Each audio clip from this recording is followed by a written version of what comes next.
So today I will show you how to use our D8 Brooker XRD instrument and how to collect XRD patterns using this instrument. The first step is to open XRD Commander software, which normally should be open, but if not, please open it. And then the second step is to check that all drives are initialized, meaning that the values for the positions are in blue font. If any of the drive is in red font, it means that the drive has not been initialized or there is an issue with the drive, and the user should look for me to fix this problem. The values which should be entered for the drive positions initially are this angle. So the first is 90 degrees, then 0.08. And for the positions X and Y should be 0, for Z is 0.174. These are the values which everyone should use at the moment, unless we change the configuration file of the system. Now for the position of angle of the tube and the detector, there is more flexibility, but it's good to start maybe from 10 and 10 angles. So let me just type these two angles and I will show how to move to these positions. So just type 10 and 10 here and then click this move drives button. This will cause the arms, the tube and the detector arms going to 10-degree position. So now the display in blue font, values displayed in blue fonts are 10 and 10. So now we need to load our sample. First thing is to open the chamber. The doors are locked normally. So to open the chamber, you need to press the open door button and then pull both handles simultaneously and slide the doors out. Pulling out simultaneously is very important because if only one handle is released, the system will be disabled and you probably won't be able to use it unless I go to the configuration file. So now let's talk about the samples. We have typically two types of samples, either a powder sample, which you can put in a thin film in the middle of this deep in this plexi stage. You can use a glass slide and just make sure that the surface is very even and the thickness is very low, very small, and everything is flushed with the outside rim of the stage. So if you have this kind of the sample, but one important thing, don't prepare it here because you will make a lot of mess here. Prepare at the table where we normally prepare samples and just gently bring it here. Once you have your powder sample ready, press this metal plate firmly and just slide your stage with the sample beneath these two metal plates.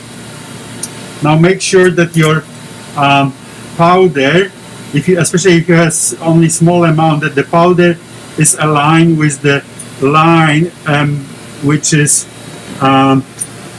made by these two lines on the side plates.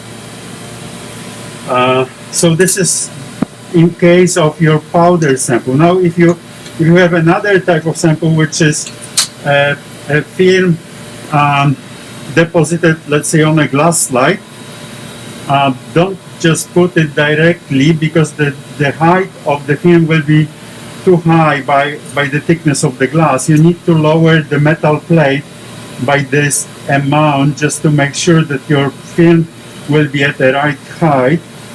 To do this, you can take two pieces of the substrate, in this case glass, of the same thickness, slide one under this plate on this side Second, on this side, this ensures that the whole plate is lowered by the thickness of the glass. Now when you place your substrate, it's at the right height.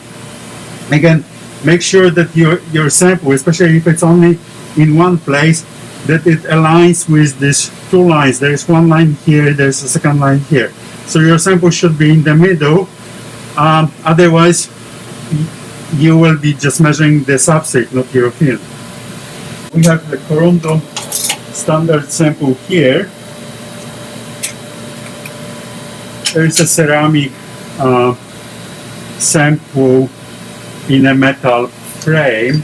So we just slide in this metal frame between under the plates, and now our sample is definitely along these lines because it's a big sample, so we don't need to worry about the position so much in this case. So now we are ready. This is pretty much everything what we need to do here. Now we close the door again. So this time again, just make sure that you bring both doors together and then simultaneously push the handles so they go at the same time.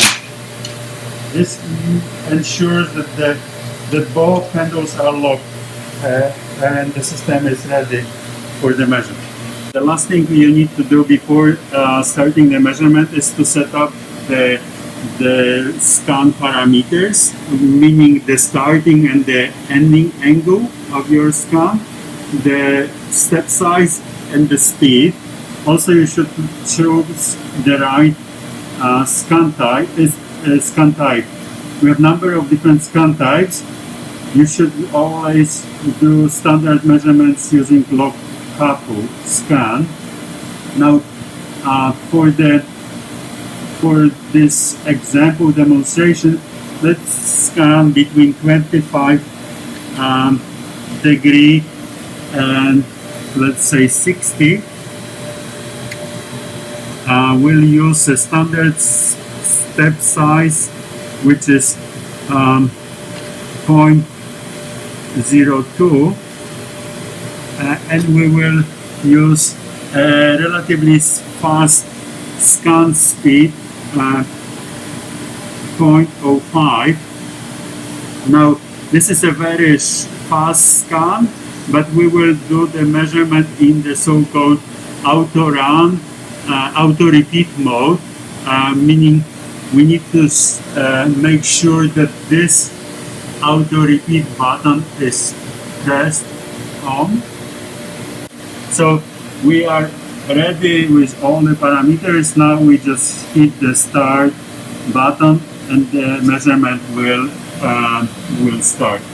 So now, as you can see, we are measuring and already second scan, which allows us to reduce the noise. Of course, you may have to go for 10 or 20 scans, but the best criterion is that your smallest peaks which you want to detect are at least 3 times higher than the noise level. That's the very general rule for how long you should be scanning your pattern. Now, let's assume we are done here.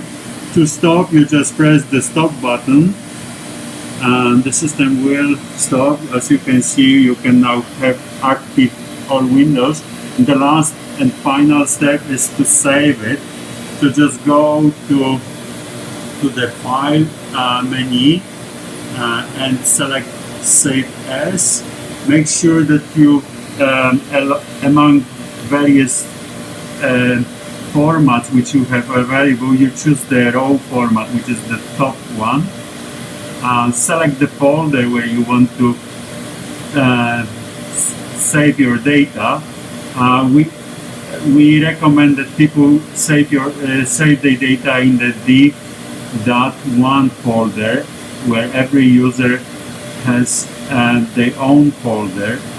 Let me go to my folder here, and we can give a name of this sample, of this pattern, and just save it. after you are done with your measurements, please make sure that you remove your sample and clean the chamber.